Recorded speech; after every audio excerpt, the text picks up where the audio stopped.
Liberal Health Minister Mark Holland appeared before committee, and the Conservatives called him out on the deterioration of Canada's health system.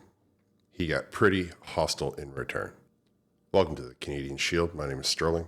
I'm your host.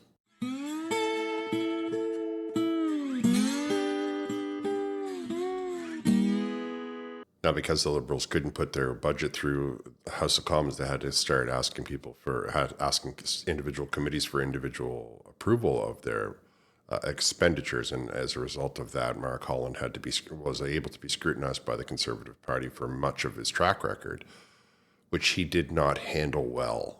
And by the second round, he was simply yelling, screaming, trying to talk over people, and even trying to intimidate the member. Minister, everything good? Yes, sir. You're okay? Yourself? I'm good. I'm bright as rain. Just seemed to be a little bit on edge a little bit earlier on. But are you familiar with waiting your turn, wait times for healthcare in Canada, the report that was issued today? I'm aware of it. I haven't had a chance to look at it. It was issued today. Well, it's interesting because, Minister, it says that report reveals that out of 30 developed countries, Canada is ranked 28th in availability of doctors, 25th in hospital beds, 25th for psychiatric beds, 27th for MRI machines, and 28th for CT scanners. That's your record. Well, actually, I love how you don't hold Ford or any other government accountable for provincial health care. Health care is administered provincially. I'm not sure if you're aware of that, but we do try to. Minister, I'm being respectful. You don't. No, have but to that wasn't respectful. You just said that it's something that's under provincial jurisdiction is our responsibility. That's not respectful. Minister, that's your record. But that's not true. That is your record. What are you asking about Doug Ford? What do you think the provincial government in Ontario should do? Is Doug Ford in front of me right now? You're the Minister of Health. Right. And so what we did is sign agreements with every province and every territory, $200 billion. So out of 30 countries, you're happy with that? That included metrics in every single... No, absolutely. Look, I am not happy or satisfied with where we are in healthcare. But the point is that we have one of the best health systems in the world, that when it comes to primary care, we can do much better, and we are. But provinces have to do their fair share, and not holding provinces to account is not responsible. Mr. Doherty, please. Minister, It's funny that he would say that it's all the problem of the provinces when he's the health minister federally. If what you're saying is true, MP Holland, that means that your job is useless, right? That you have no impact on the health of Canada in any way, shape, or form, because you're like trying to pass the buck onto the provinces. And I looked at the report. Ontario is actually one of the better as Canada goes. But the fact that you want to say that out of the top 30 developing countries, our record is good because we're 27th or 28th out of 30 is just gaslighting. Under your management of this file, 7 million Canadians are without a doctor. What have you done? What measurable steps have you done in the year and a half that you've been the Minister of Health to make sure that those 7 million or Canadians have access to nurses, to doctors? What have you done? Well, I wish I had 20 minutes to answer that, because it's a very long answer. The first one starts with agreements with every province, every territory, $200 billion, common indicators across the system. With those common indicators, commitments on specifically doctors, nurses, and improvements in primary care. First High data out last year. Canadians. I believe I still have about 5 or 10 yes, seconds. keep going. So the first High data showing baseline report last year shows every province, every jurisdiction, almost without exception, ahead in doctors and nurses. That when you take a look at the investments that we're making in that I just talked about, C72 or health data. I can't say it fast enough because I got so much to say on it. It's great news. Again, he makes reference to the amount of tax dollars that he is trying to take credit for it. It's Canadian tax dollars, and you went into debt to do it. So all you're really doing is giving money to another office somewhere, just a department of how many nurses have we hired this month. It's funny that he would say that there's all kinds of, that it's all the province's fault, and yet in that sentence you would think that he has done everything in the world to make the entire system better. There's a strong contradiction there, and I think you and I need to point to it and look at it. You have a mandate letter? Yeah, absolutely. It's a continuation of the preceding mandate letter. So, Minister, you've been in this role for a year and a half, and yet Canadians have yet to see what your mandate letter is. Who sets your priorities? Well, I think at the beginning I enumerated my priorities very clearly. Pharmacare, dental care, data transformation. Where do you stand with Bill C-72? Where do you stand on dental care? Where do you stand on pharmacare? What is your position? How are you going to fix? How are you going to fix? Minister, in a year's time, you'll have lots of time to ask all the questions. No, I won't, because you'll still be in opposition because you can't answer questions about what you're going to do for healthcare. So, no, what are you going to do on healthcare? How are you going to fix those Minister, problems? What is your policy Mr. solution? Doherty, please. Thank you. What is your policy solution? Do you have any? No. Minister, you're the one that's in power right now. You've been in power for 9 years. What is your solution? And yet we're If you're gonna failing criticize, in what's your every area? metrics, Minister. Your A solution year and a is half. cuts. A year and a You think half. cuts are going to You're bring a failure, doctors and Minister. nurses? Please allow him to pose the question. Go ahead, Mr. Doherty. You're so disrespectful. And weak. And you can stare at me all you want. Like mean mug me all you want. But Got under his skin that time. Got under his skin that time, didn't he? I think that he just remained calm, and Mark Holland is falling to pieces because he knows his answers don't hold any water, because he's not talking to somebody in a mall that he can gaslight or overwhelm with a whole bunch of fast sentences. He's talking to an individual that has the statistics in front of him, that is the shadow minister of health, and is curious to know why the situation with the health in Canada has deteriorated so badly under the Liberal government. And of course, the Liberals have no answer, right? They're back to this whole, what plan do you have? You know, I was keeping track of the Liberals saying, what plan do you have? And every time the Conservative government would say something, Justin Trudeau would all of a sudden release a new plan 3 days later after they took it and put their own little spin on it. But it was always a Conservative plan to begin with.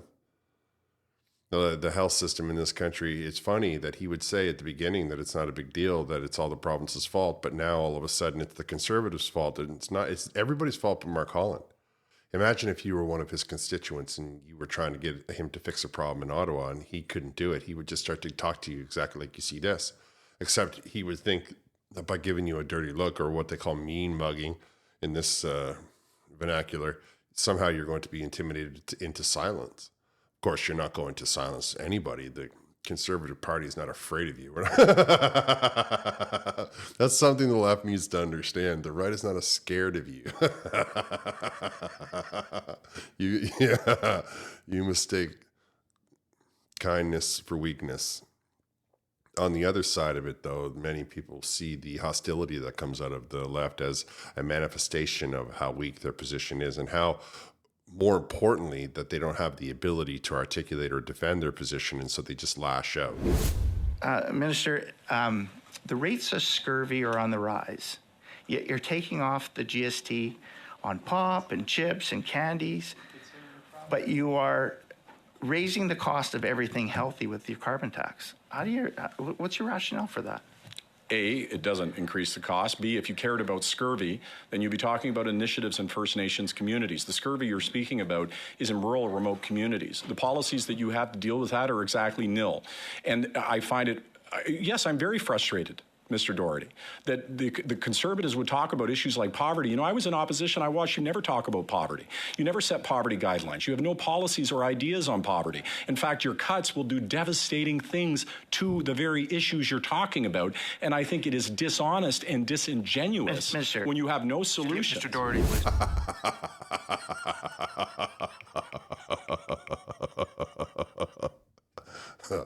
Couple of calm, level questions, and MP Holland has unraveled. And he wants to try and do it under the guise that he's, upset about scurvy, right? A subject that he doesn't seem to care about with removing all the GST. Now, scurvy is a serious thing. There's absolutely no doubt about that. And we need to be addressing this problem. That's a problem that has to be addressed in many ways. It only goes back to what I've been trying to tell you. We need to have regional greenhouses, and they don't have to be these mammoth things that's owned and operated by a corporation. You just need to give them the greenhouse and let them grow their own food for their community. It's not a big deal. Nobody's going to make $1 million, and that'll solve the problem of having fresh fruit to the rural, fresh vegetables to the rural and to the northern parts of this country. Mr. You're the only one that's talking about Conservative cuts. The only thing that we're talking about is axing the tax for everyone forever. That'll make life more affordable for all Canadians. The only one that is spewing rhetoric and garbage are the Liberals and the NDP, their coalition partners. So if you want to start telling the truth, that would be a novel idea. So let's start with scurvy. Minister, no, it's my time, not yours.